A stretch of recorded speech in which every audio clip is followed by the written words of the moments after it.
Hello, this is Everett Pierce, and it is January the 26th, 2017. It is 12:52, and this series is Hospitals of Knowledge. So we're going to talk a lot about hospitals. We have to start putting things up on the table as to what things are, why they are, like a 2-year-old saying, what? Why? How? When? Where? Well, when you step back and you look at hospitals, what is a hospital? We pretty much know this, right? As I said, as Albert Einstein. Hospitals, everything that you see in your environment is feedback, collective feedback. And as you can see here, I'm not reading from a teleprompter. Now, if I was to, since I have alienable rights and you have unalienable rights, should I turn the mere oxygen in which you breathe into a business that now you have to pay me for every liter of air that you breathe and turn it into a business? And I can mark it up 8,000% and say, for your daily air that you take in, you owe me $8,000. That would be insane. You say, Everett, why would you do that? Why would you do hospitals? Okay. Now let's step back. On the seventh heaven, do we have hospitals? Yes, we do. Are they abundantly used like it is here? No. In fact, a lot of the hospitals in the seventh heaven is used as training camps to teach the body, anatomy, procedures, understanding the body. Okay, but for the mere evidence, we hold these truths to be self-evident, that all the hospitals here are prospering, and they're busy. And not to mention, with the drug companies, the markup of drugs, you take an ambulance, if you're taken away in an ambulance, even if it's 6 blocks down the road, you're charged $2,000 and $3,000. A ridiculous, no matter what the price is, it's a ridiculous amount of price.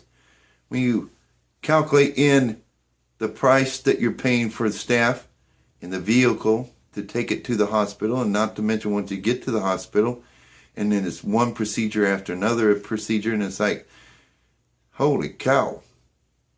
But we hold these truths to be self-evident, that hospitals have been turned into a business. And just like charities out there, you have a lot of people running under the premises of charities, and it's nothing but a business. So basically your hospitals alone, in the success rate that it has, means it's always busy. It's always busy. It's telltale sign. It's a feedback saying it's a symptom that you're doing something wrong. Majorly wrong. Because just like I explained to you about air, should I start charging you for the air in which you breathe? A hospital is for the self-preservation of you, we the people. So, and we use this feedback. Now, in an event someone, say, is base jumping and he missed a cliffside or misjudged something and he slams himself into it, ends up in the hospital, that's one thing. But when you got people in the hospitals, like St. Jude, or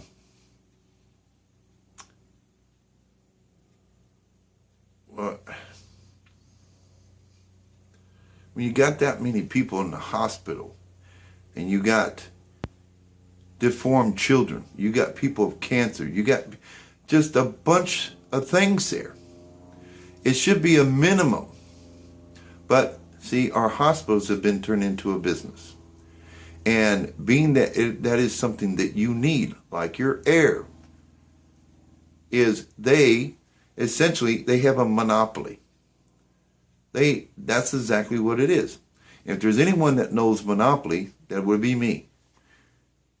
Because that encyclopedia on the seventh heaven is what seems to be no end to it, as the different forms that a person can do to implement monopoly.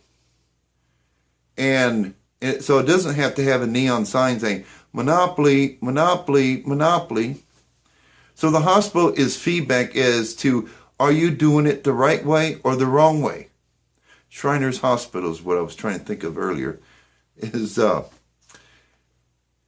But why is things so exaggerated in terms of money? Now, we can learn a lot of things from Canada because they have where everyone has health service out there. So when you think things out, that of course we're going to have people that feel like they're sick and they're not sick, and you're going to have some issues about people bottlenecking the health industry. But now we got to back out. Okay, so if it is a business, okay, so why don't they use this same practice against, like on food? And when you look into the food, which we'll have a video series of food of knowledge, is why is it that if it's more healthier for you, it's more expensive? It's because if you're going to fill a hospital, you have to condition people to be careless, irresponsible, complacent, and all these little things that we see, I can point out throughout in our society. Basically, you create a situation, and knowing of human behavior, people are going to fall in certain ruts and categories. So like, say, food. Okay, it's like I'm lucky to eat every day. Sometimes it's every other day, because I make $600 a month. I barely keep a roof over my head, let alone put food in my belly. But so meaning that the money that I do have, I have to buy cheap stuff, and that's usually full of empty calories or sugar. Now, I like sugar because it's brain food, and I can use it up as fast as I consume it. And that's why I'm not 500 pounds. But some people are not, and they end up becoming morbidly obese. Not just obese, morbidly obese. And that brings about a lot of health problems. So everything you see out there, which we'll point out, it is to condition you to about business. You know, like we see business out there. It's like viruses and malware. I'm not saying who's doing it or whatever, but it's like you create the problem and then you sell the solution to it. And then you find out the solution is really not a solution. And all these people are making all this money, except for you end up being screwed over it. Okay, so that's what's happening, is your hospitals, it's just like the fire department, like the police department, are there in the event you need it. Okay, but when you have all these deformities, you got Shriners Hospital, you got St. Jude, we got deformed children, we got people with cancer. It's like, wake up, people. This is the telltale sign that you're doing something majorly wrong. If nothing else, it's telling you you're on the fast track of extinction. And when it's on your doorstep, it's too late. Oh my God, please forgive me, please. When it's on you like an earthquake, it's, before you even know it, it's upon you, in hopes that by the grace of God that you don't end up dead over it or get crushed by something.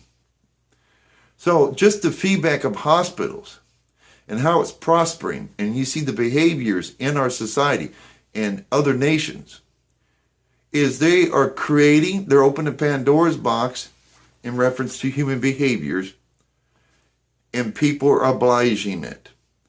And because you are unhealthy, you're maybe overweight or underweight or careless or incompetent or complacent. And then I haven't even mentioned, well, we can get into the 7 deadly sins. So as long as, if people are healthy and they're making the right choices, you wouldn't see a whole lot of people in the hospital. So then what? Hospitals go bankrupt? Who's going to pay for the hospital? Who's going to pay for the electricity?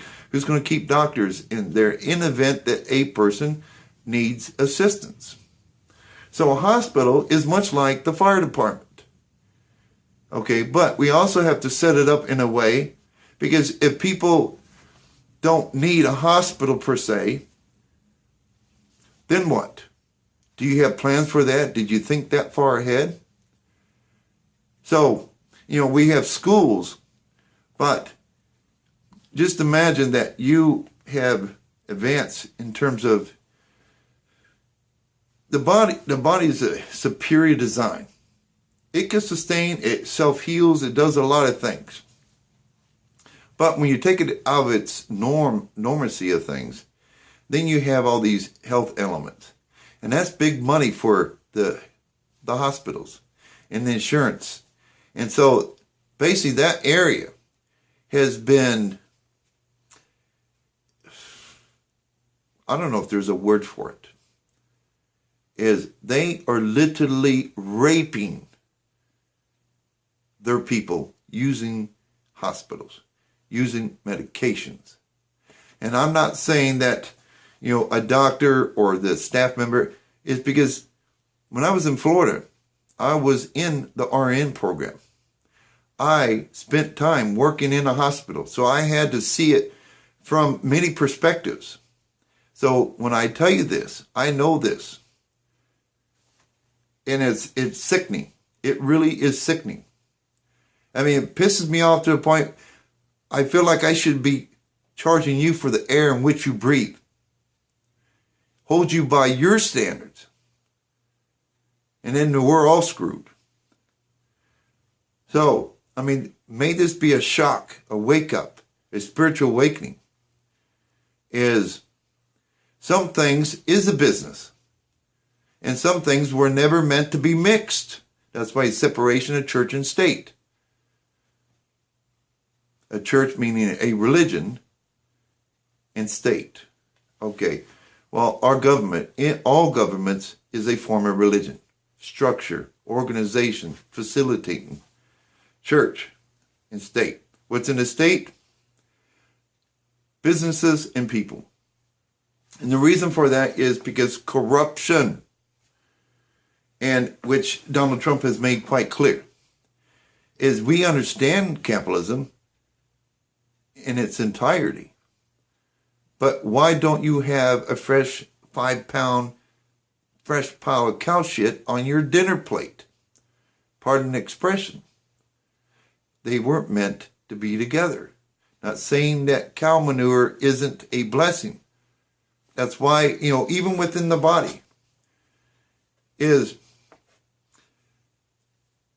we have certain separations within our body, walls. So this is a superior design. So the concept of people not knowing or understanding, Ben Carson understands this. He's a surgeon, so he's seen inside the body and x-rays and everything else. So a surgeon has to understand all this. And the structure in your society, you don't have to look no further than yourself. I believe that was mentioned many times, 2017 years ago. But because of evolution, some people understand things, some people don't. So, as an introductory opening of hospitals of knowledge, is that needs to be rectified, because the hospitals is just a symptom of the bigger problem. And do I have the answer to cancer? Do I have the answer to the deformities out there? Absolutely. Now the question is, are you willing to listen to me? And are you willing to carry it out? And I don't mean just when you feel like it. I'm talking about on a daily basis, just like the way you breathe. You consistently breathe So some things that you have to be loyal, dedicated, perseverance means you just have to practice certain things. And when you see the results of it and you say such and such went away, we no longer have this, we no longer have this, you'll still have small amounts of it. That's because of the 90-10 of energy. But you keep it to a minimum. And so when I see Shriners Hospitals and St. Jude, that pisses me off because that is unnecessary. So much unnecessary. But how do you tell someone you're screwing up when I get the sense that you guys enjoy this chaos? That's even harder. My job is even more difficult. How do you stop someone? I say sex in there. How do you tell someone to stop having sex when they enjoy it? I'm just using that as an analogy, but that's what it's turning in. It's like people are getting conditioned to like and love and have passion for chaos. That goes in hand with extinction. Extinction wants you in that realm because you will destroy yourself. And it sits back and does nothing. So essentially you are being the slave of extinction. So extinction, instead of it working overtime to try to destroy of energy because it doesn't want to exist, and you do, you're doing its work. You are being its slave. And you got people out there and say, well, I'm going to put it in God's hand, and they do nothing about it. Now you're making God slave. So extinction is making you a slave, and then you are making the God a slave. You do your part, and then God will meet you halfway. That's why we heard, 50 states. But actually there's 51 if you include Israel. So we'll conclude that on this first part of Hospitals of Knowledge. Is, this is a collective effort on the hospital aspect. From the drug companies to the hospital to officials. And I am so angry on that. I could literally slap every single one of anyone who's been associated with the hospitals. But I'm on a higher level of evolution. I don't want to be concerned about that. I want to be concerned about getting our health and our industry on the right path. And then we can argue and fight and debate over what is right and what is wrong and who did this and who did that after we're back on track. And that's what Donald Trump is going to do. And is not going to do. That is what he is doing today with pulling out Obamacare. And let's put something in there that seems, not only does it sound logical, it just feels right. Because we're seeing the results, the yielding, the fruits of our labor, the fruits of our people. So we have to keep the hospitals there. So when I see a hospital and it's on a low level, the doctors are sitting around watching television more than they are, trying to save a person's life, then you're doing things right. And instead of him sitting on a chair and watching television, you say, hey, I got 1,000 people over here would love to know what CPR is. Then you bring him in, teach him CPR. Or being a surgeon, or whatever. Every facet there, because when you say 300 million Americans, and if you teach 300 million Americans to be like Ben Carson, they know enough about the human body in the event they're in a crisis situation, they know what to do. Is there anything wrong with that? Versus being busy about fixing the ill, and basically you're wasting money. And I say, okay, the deformed children. It's like now you have to make all these, and it's good to understand how to still maintain functionality.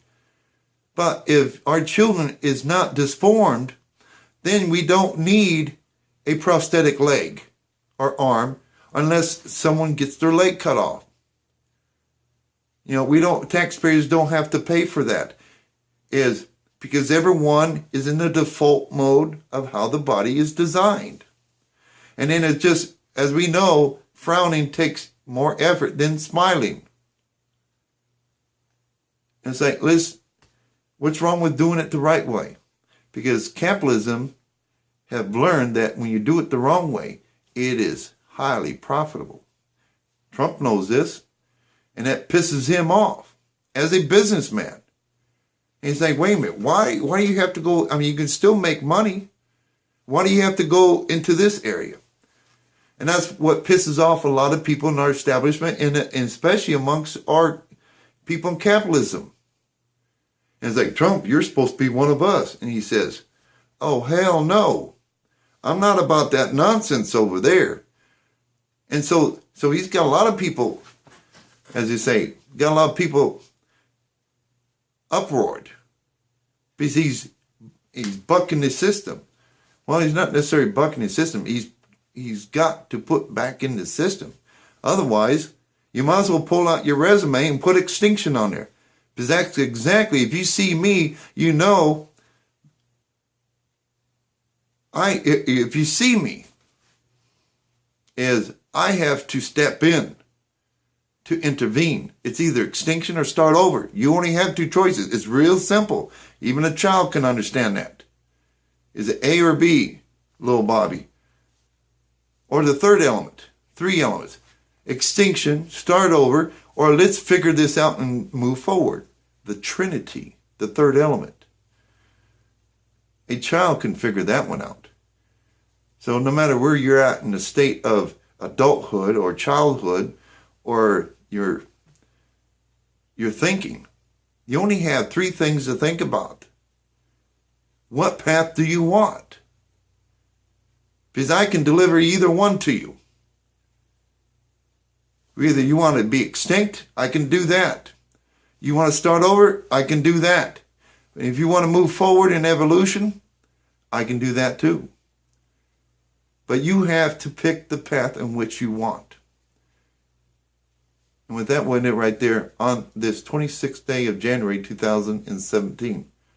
Thank you for your time, and Godspeed.